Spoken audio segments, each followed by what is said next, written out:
So Anna, welcome to the Every Mind podcast. Thank you for taking the time out today. How are you? I'm good, thank you. Thanks for having me. No worries. I know obviously people can't see this on the podcast, but I was just complimenting your background. It makes me want to go away. And you said that's quite iconic to your business, right? So if we start there, can you just let us know a little bit more about who you are and also what you do today? Yeah, sure. So I'm Anna Chenery, and I started a business called the Project Bench, and it's just coming up to 2 years old, actually. Wow. Quite relevant. I kind of recognised that there was a need in the market for sort of, I guess, more project suppliers. The business does what it says on the tin: provide a project specialist, build out a bench of project specialists. It's something that I've always been quite passionate about, is the sort of the more flexible way of working. And so rather than kind of, almost this sort of pre-COVID, let's say, 9 till 5 way of working that we got into the habit of doing, and that whole sort of presenteeism piece, and this is how we do things around here. Actually, the Project Bench very much encourages a different way of working. And that's for everybody, but working on a sort of an interim basis in the main. So most people on the bench are set up as limited companies, and they've made a decision, a lifestyle decision, but a kind of a career decision, business decision, to actually set up their own limited companies. Nice. And what did you do before starting the business 2 years ago? So prior to this, I was a partner in another recruitment business. So very much kind of, focused on sort of interim and perm. So my background is qualified in HR originally, long time ago. Moved into HR early days. It wasn't sort of necessarily HR as we know it now, and kind of had a bit more sort of a passion for the talent side and the recruitment side. So like a lot of people, kind of fell into recruitment. And so I've worked across a number of kind of different disciplines, but a lot of it's been people focused. And by that, I mean HR recruitment. So that's my background. That's my sweet spot. That's broadly where I come from, but now it's about change and transformation and supporting businesses in that space. Nice. And you mentioned, which stood out to me, about flexible working. And, during these COVID times, obviously, I'm sure you agree, flexible working and the embracing flexible working has had to accelerate. So obviously more employees are now working from home. They've tasted it. They might like it. They might want to do it for a couple of days a week at least. And some employers might be skeptical of doing that. So what's your overall sort of take on flexible working? And in terms of the benefit, if we start with the employer, what kind of benefits do you see for employers when it comes to flexible working? Well, there's two different things there. So my view on and I guess the business is about professional interims in the main. So it's about going in and doing short, sharp stints of kind of interim, and when you need that expertise in. So you might be looking to implement a new system, new process. You might have a big sort of people change going on. So it's about sort of providing that short-term expertise to sort of to work on more of a project basis. So that's sort of slightly different to sort of the broader flexible piece. I've always been a kind of a big advocate for working in a way that suits people, generally. Sort of remote working. I think remote working was here to stay way before the pandemic. And I think this is just sort of, I think COVID has just sort of highlighted that actually we can work in a much more flexible way. I do think we got into it, as I said before, we got into a habit of that sort of 9 till 5 way of working. And there's so much downtime with that for businesses, but also for individuals. It's kind of like, why do, when you really look at it now, why do we spend so much time on the road, going into offices when it's unnecessary? I think there's a nice balance that you can strike. And I think there's a blend of sort of making sure you're kind of developing a culture and you've got enough connection with the business. So there might be sort of, there might be occasion where you kind of, you physically need to be together as a sort of a team or whatever. But most of it we can do in a much more flexible way.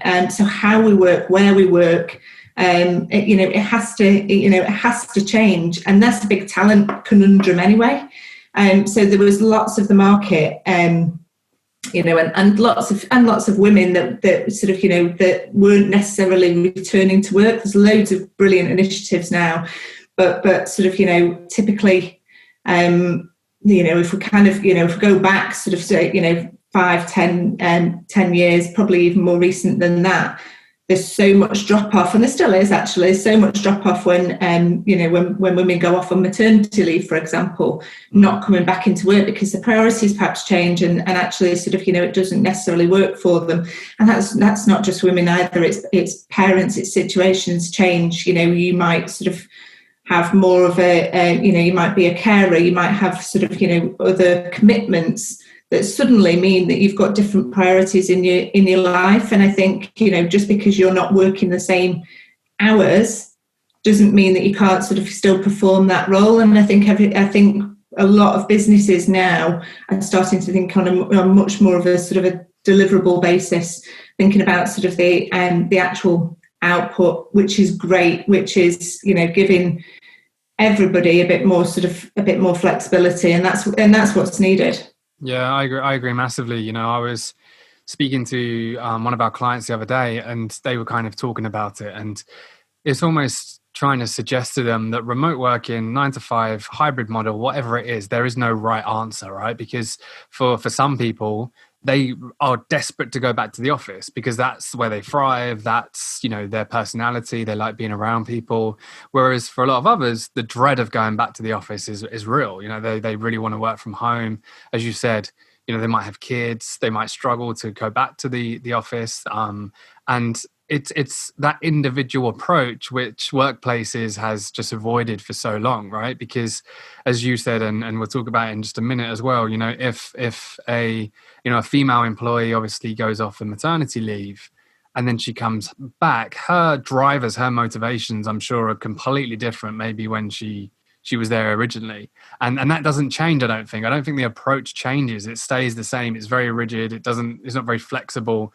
And I think that can be massively, impactful for sort of emotional well-being and how valued they feel within the organization. So if you don't mind sharing sort of your own personal experiences of obviously, being in a professional environment as a woman, have you seen that there's been, potentially things that you've missed out on because of being a woman?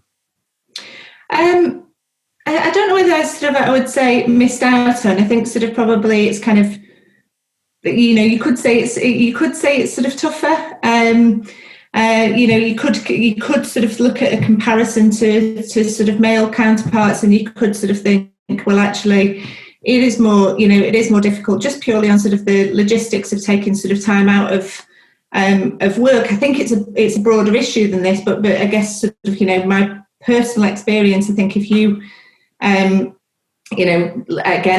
for me, it was about sort of having a family. So I've got two children. And up until sort of, I guess, going off on sort of maternity leave at the time, and again, I think this is sort of quite a draconian way of looking at things, but this was, it was my own making as well. I kind of didn't sort of necessarily push myself from a career perspective because I knew that I was going to want to start a family. So at that point, you sort of, you probably kind of take a bit of a step off, foot off the gas, because actually you don't necessarily need or feel that you want that kind of pressure of sort of pushing forward in terms of sort of the career. And similarly, when you come back as well, again, you sort of, my priorities, not the same for everybody, but my priorities were sort of different. And so I think you refrain from really pushing yourself in sort of the work environment because you feel that actually if you did that'd add more, that's going to add more pressure, which in turn at the time probably meant more hours, more commitment, less flexibility. whereas actually what is brilliant is you're starting to see that that's now not necessarily the case. And there was it was written quite a while ago now, but Sheryl Sandberg did the whole sort of Lean In series, and that was about sort of actually really encouraging women to lean in to sort of, to their careers, and actually sort of, regardless of what's going on in sort of your personal life, to keep sort of challenging, because that was a sort of bit of a gender disconnect as well. That was sort of, that was creating a bit of a divide. And obviously there was a challenge, and there is still a challenge in terms of getting women into sort of, leadership roles and boardroom and kind of exec level roles.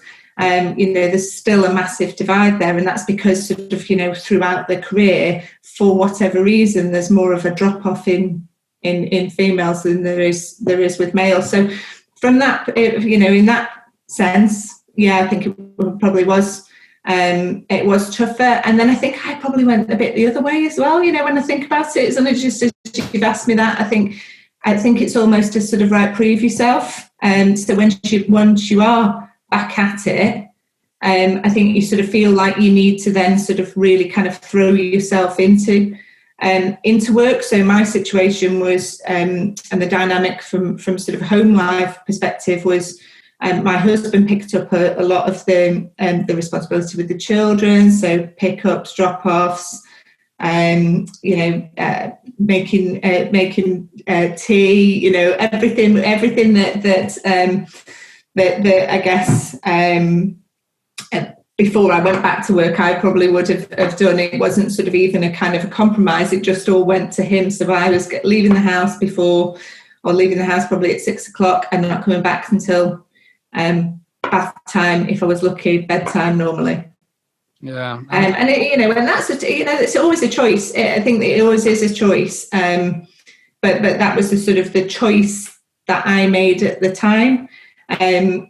I just, I kind of now can see, and I'd like to think there's a better path, there's a better route to that, and that is all about the flexibility. And as I say, it's a broader issue than than sort of the gender debate. It's it's a real sort of diversity and inclusion and belonging discussion. And I actually think sort of within my industry, there's probably more of a social mobility challenge than perhaps there is on a sort of a necessarily a male-female debate.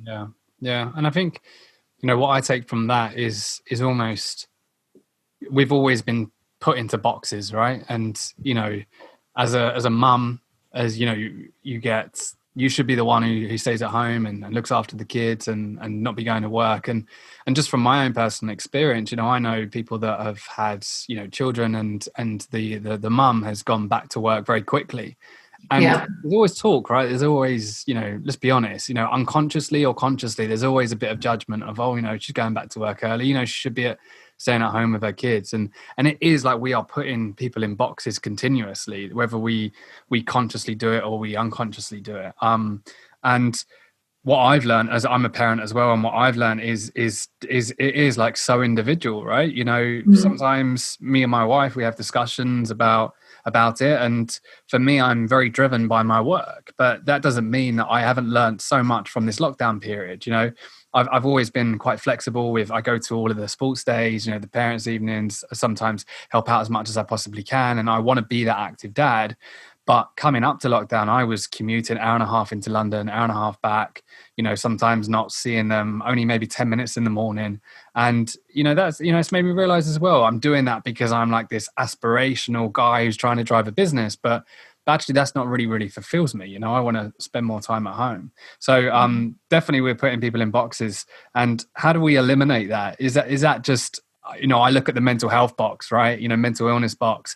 Is it just time that's going to eliminate that, or is it education? What do you think it is? I think I absolutely think it's education, and I think it's sort of there needs to be a positive investment So if we're talking about the workplace, there needs to be a sort of a positive investment as to how you're going to support your employees of every sort of, kind of background and every sort of, every type of personality. So you mentioned it before, sort of the, I've spoken to a number of people who sort of, would describe themselves as more introverted, and actually they've typically those people that I've spoken to really enjoyed sort of, kind of working from home and actually just being able to kind of crack on and get things done, and just, the workload that they're getting through. Again, that shouldn't sort of, that shouldn't increase just because they're kind of, they're doing more. That should give them more of a balance. But I think, but some people are going to really struggle with it. Some people need to be sort of, as you said, around other people, but we've got to make that investment. It's a responsibility for all businesses, I think, to have that diversity piece, that and that, inclusion and belonging on their agenda, and really focus on that.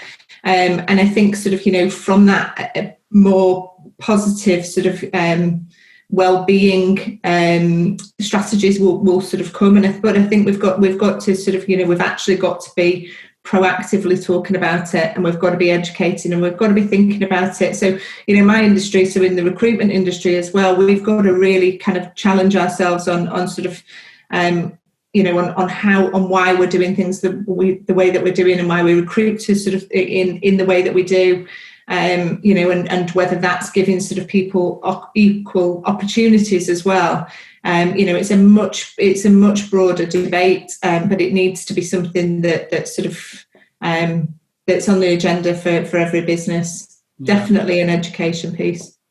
And I think there are conversations that we also shy away from. We shy away from the conversation of mental health. And one of our recent guests was a lady called Sharon MacArthur, and she talks about menopause in women and obviously the impact that can have and the impact in the workplace. And I was really nervous going into that interview, right? Because I didn't know what to say. I didn't know if I was going to say the right thing or whether I was going to say something that was wrong.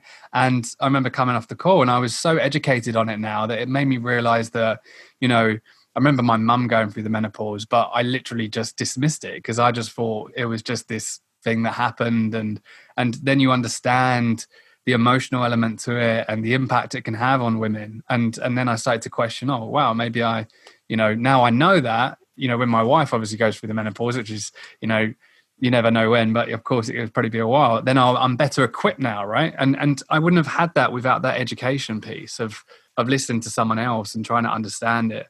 And in your experience, if we're looking at like an organization point of view, what do you think is the best way of implementing more education for employees?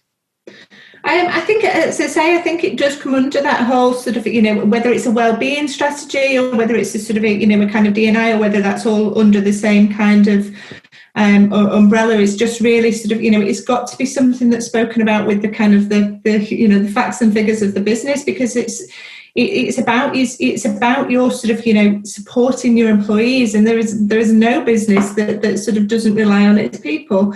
So we know that, and we know that sort of, without the right people, you can't trade. So we've got to make sure that we're providing the right environments, whether that's sort of office, home working, or whatever it is, and just the right kind of, the right kind of working conditions, and just an awareness. It's raising that awareness so that there aren't any taboo subjects. And I think, you make a really good point. Menopause wasn't something that was ever spoken about, was it, until recently? And it's huge. It's another kind of huge reason for sort of women feeling like they're not they're not able to perform at the sort of the same rate and level, and it can be a really kind of a really confusing time. So I think sort of there needs to be that outlet, there needs to be that support,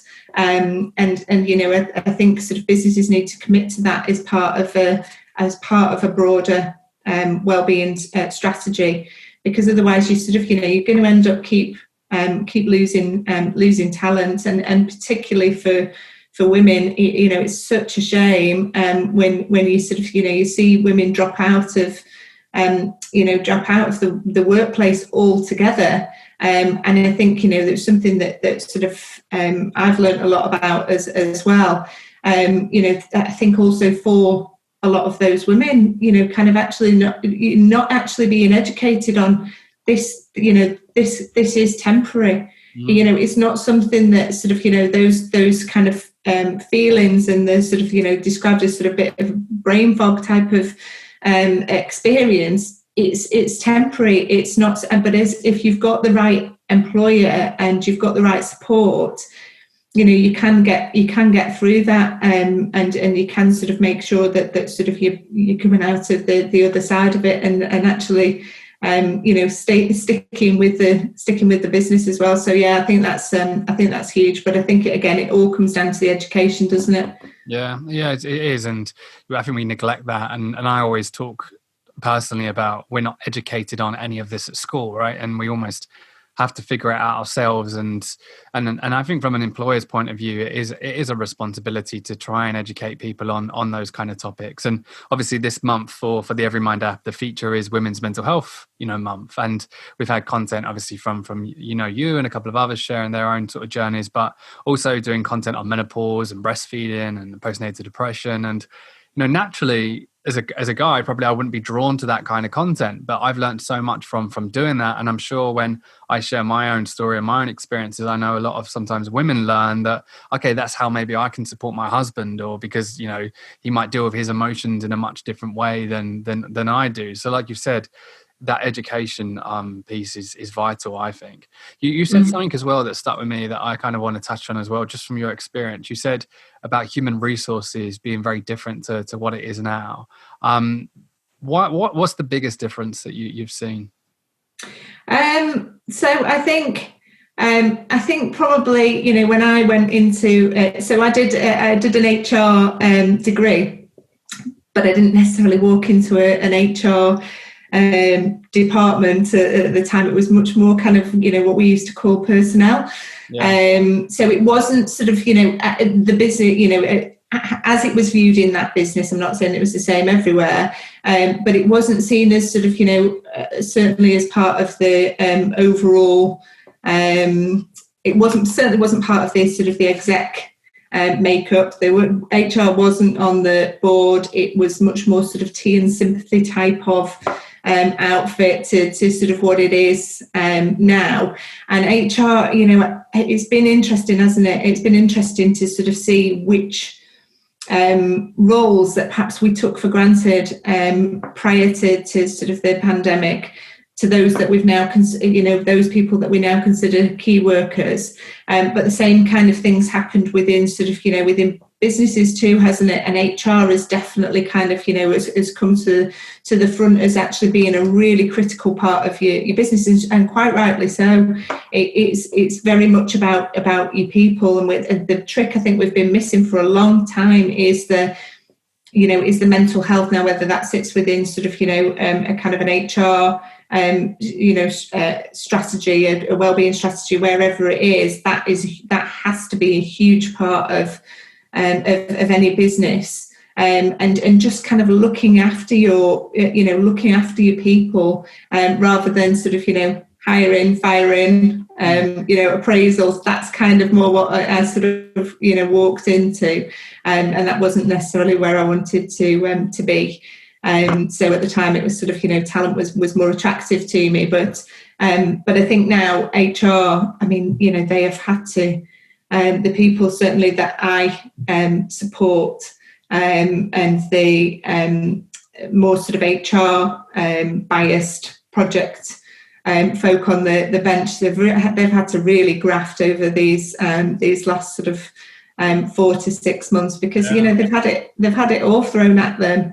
And they've had to just sort of, kind of deal with it, learn new legislation, work it all out as they go. And you will start to see now the difference between the businesses that just did the sort of the litigious kind of reaction and practices because they had to, and those businesses that genuinely wanted to make sure that they were doing the right thing. And even if that meant that they were having to make, some redundancies, we're in a horrible climate, aren't we? And there is going to be sort of mass redundancies. We've got more to come in October, obviously. But how you go about that, how you engage, how you communicate with people, and how your employees feel will be quite telling as to sort of what happens in terms of your talent, and whether they feel that, you might sort of think that sort of, they have no choice right now, but they will do. There's, and there's always options, and businesses that haven't looked out for them employees are going to feel it. Yeah, I love that. It's that, short-term mindset versus that kind of long-term, where are we driving the business? And yeah, it's, HR as a way that I see it has the amount of responsibility that's been put on their hands over the last couple of months is staggering. And also I kind of often question sometimes, obviously our focus is mental health. Sometimes it just gets, oh, you're HR, you're at the HR department, you've got to look after mental health. That's your responsibility alongside X, Y, Z and everything else that you've got to do. And that almost becomes a challenge because they've spread, they haven't got the time to be able to implement a wellbeing strategy that, needs to be applied. And they obviously struggle with that. And from your experience, obviously from the maybe companies that you've worked in the past or that you obviously know of, when it comes to like a well-being strategy, do you feel like now we're seeing more and more companies take that more seriously and spending more time, more resources on that, maybe in comparison to, as you said, when you started that job and HR didn't even have wasn't even exec level. They were kind of almost there because I'm guessing sometimes they had to be there. So are you seeing a big shift as well? Yeah, I think so. We've still got a lot of work to do, but there's definitely positive signs, but sort of long way to go yet, I think. Yeah, it is. It's going to take a long time, isn't it? Another question that I've got, if you don't mind sharing, and I know you said about almost as a woman in the workplace, when you'd had your children, you went back to work, you almost felt like you had to prove yourself, in a way. Did you find that almost work and your job, your profession almost becomes an identity that then you sort of carry with you, and that obviously can be quite exhausting in a way? Do you feel like that was the case? And I'm sure a lot of women would feel like that way as well. Yeah, I think so. But I think that, a lot of that you sort of, is about expectation of yourself, and from your employer, I suppose. But I think most of it comes from ourselves, and sort of, and how much pressure we're putting onto ourselves. So I can't say that everything I've kind of done and the decisions I've made, I always kind of think I've got a choice, but there was definitely a driver there to almost be the kind of superwoman type of kind of role model for you children, and particularly for my daughter. But then, and to be able to prove that, just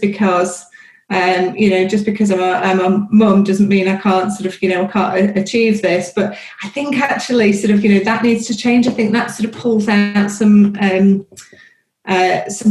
bad behaviours. And again, I've never really thought about where that came from, because I certainly didn't feel that I was being pushed into that to progress. I knew that I needed to demonstrate certain traits, but I think it kind of the drivers kind of came from me to to demonstrate that I could have it all and do it all and all of that. But it's interesting, isn't it, as you sort of go through life, what having it all means changes. And certainly for me, setting up the project bench was about kind of, again, to myself more than to anybody else, proving that I could do it. That actually a lot of the behaviours that you see in my industry, there's a lot of promotion of the wrong, I say the wrong traits, but it's sort of, he or she who shouts the loudest. Yeah. It's that kind of thing. There's definitely a class piece in it as well, just that's absolutely rife in my industry, that sort of, that prevents people progressing. And I was really keen to set up the business, and then I had all of these projections. I had sort of, right, okay, where I'm going to be year one, and I was fairly determined that it wasn't going to be. So it was kind of suggested to me that it was going to be a lifestyle business.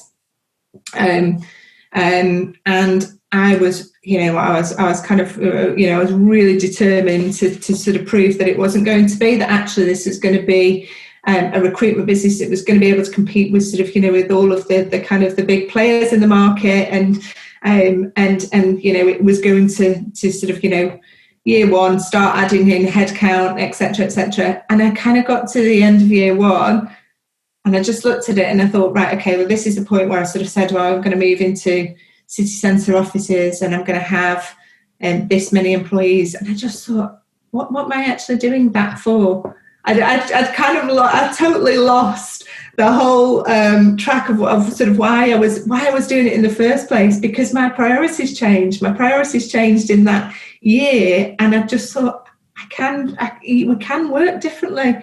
But because I'd never tried it, it is quite it's quite a risk to take when there's a reliance on you as well. And like you said, sort of, you create this mantra, don't you, of I'm career orientated, and I'm looking out, and I'm doing this all for my family, and I'm doing and all of that, which absolutely might be your drivers. But at the end of the day, if you can work more flexibly, and you can spend a bit more time with the family, and you can build something out, there's just a different way to skin it, isn't there? It doesn't have to be, it doesn't have to be what you'd always thought of as successful business. Exactly. And I think that's a really good point.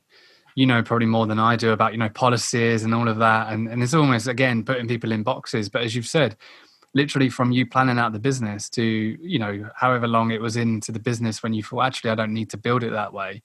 Your priorities, your motivations, your purpose, everything's changed. And same with me and previous businesses and everything. My priorities change. Do I want to build a massive business with lots of employees? And, I've got a mission to get that product into as many hands as possible and to change like the face of mental health. But if that comes at a cost of me being a dad and me being a husband and my own mental health, then I'll reevaluate that. Like you said, it's so important to kind of look at.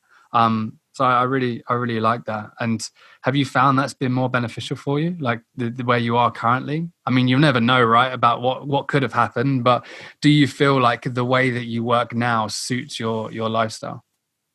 Yeah, definitely. It definitely suits my. It suits the whole family, I think. More so than sort of than I kind of I ever have done before. And I always thought that I sort of I work flexibly, but it's this is a completely different ball game again. So definitely works for me for now. And I think that's that's so important. Is you've just got to have the right. You just got to strike the right balance for you. What works for you, and that's what businesses need to be thinking about. Is you've got individuals with different needs that we need to be thinking about. Sort of what is it that we're trying to achieve here, and how can we best sort of what's the best way for that one person to work, rather than everybody being in working in uniform. It's just it's unnecessary. Yeah. On that note as well, in terms of, as we say, that kind of work-life balance, like personally for you, how do you find work-life balance? I mean, I think so many people strive for work-life balance. I've got my own opinions of it. And obviously, I think everyone's still trying to figure it out, right? But, how do you define work-life balance? And is there anything that you do to help you get that balance in life? Well, I definitely haven't, I don't mind admitting I definitely haven't got a work-life balance right now, because actually I'm not sure how many people have. We're in a really weird situation, aren't we? So, I'm like many parents and just kind of willing on, September and getting the kids back to school. We're doing all right now because I've only got one at home and one's out with daddy, so that's great. But normally, Scarlett would have been in several times by now for various mundane. Did you say, Scarlett, we're recording this? Just please don't come in. Well, no, she's not here. It wouldn't have made any difference. In fact, if I tell her, Mummy's doing something, can you not come into my office if you need anything? George will, her brothers are around. That to her is an indicator to knock on every 2 minutes. Oh, she wants to know what's going on. Yeah, exactly. And then she comes and introduces herself to everybody as well. It's just kind of, we've all got used to that. So I definitely haven't got a balance at the moment, because I think, I think like most parents, we've gone from sort of, the homeschooling, which was just, which we had tears pretty much every day. Every day I woke up and thought, I'm going to be completely zen, and it's going to be all, I'm going to be like, expectations again, right? We're talking yeah. And then in the end, we'd have tears, and Scarlett would tell me that I'm just, it's so much worse homeschooling than being at school, apparently.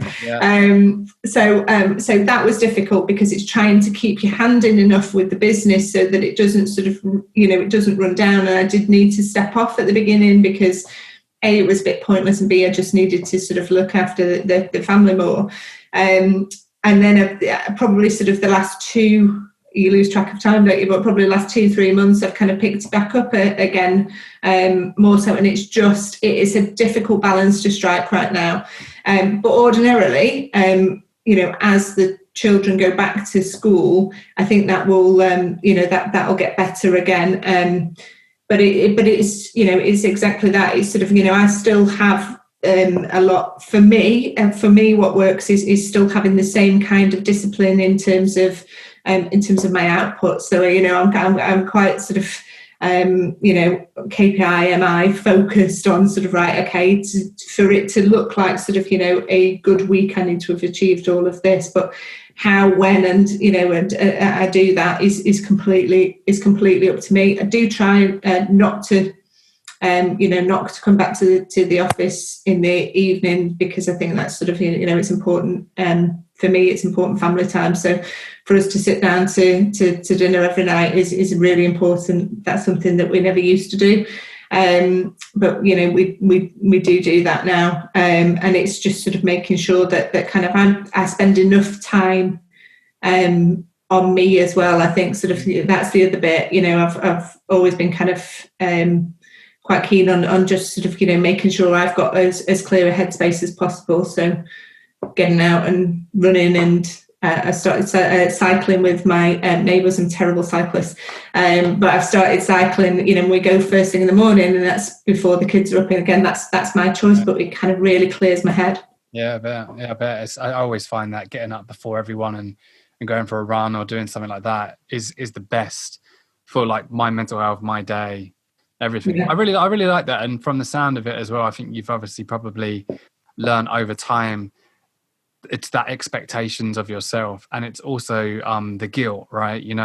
When you're working hard and you're trying to hit those KPIs, and you might not be spending as much time with the kids. It's knowing that that's okay, right? It's not judging yourself for doing that, and then at the same time, when you're with the kids and you're spending time there, but you're not working on the business and the KPIs, like it's knowing that that's okay as well, and not judging yourself for that. Like that's something that I always sort of try and balance, and knowing it's okay if I'm working right now and the kids are over there in there playing with mum, and and all of that. But at the same, and I've got a call tonight, which means I'll miss bedtimes, but it means that I'll have the weekend off, and I can kind of prioritize it and shift it there. So I really like that approach, and I think you've naturally, by the sounds of it, learned those expectations are so key in being able to deal with those work-life balances. I've got 3 quick questions. So I want to say quick, 2 are probably quicker than the third one, that we always tend to end up on. I don't know whether you read much, but the first question is, what's the best book that you've read recently? Oh, well, it's, I would say, have you read The Choice, Edith Eger? I've got it. Is it here? I've got it somewhere because I got it recommended to me, but I haven't dived into it yet. It's the best book I've ever read. Really? Yeah, by a country mile, and it's sort of it's a tough read, but it's a really good read, and it's really poignant actually to what we're talking about. And it's basically all about you've always got a choice, even in the face of adversity. It's your choice. And funnily enough, that was probably one of the books that I read probably about 6 months ago. And it just kind of thought, it just was one of those that sort of things started to click into place. And I thought, yeah, that's absolutely, it's absolutely right. You choose how you feel about things. So, and it's a great book to read from a sort of a mental health, mental discipline, just in terms of sort of how her view on life and her experience of Auschwitz, and it's there's pretty harrowing stuff in there, but what a remarkable woman to have come through it. And now she's if you've ever seen her be interviewed as well, so I saw her on it was just on a sort of a kind of a daytime program. I funnily enough had an appointment and the TV was on. And I saw her being interviewed, and she was just absolutely remarkable.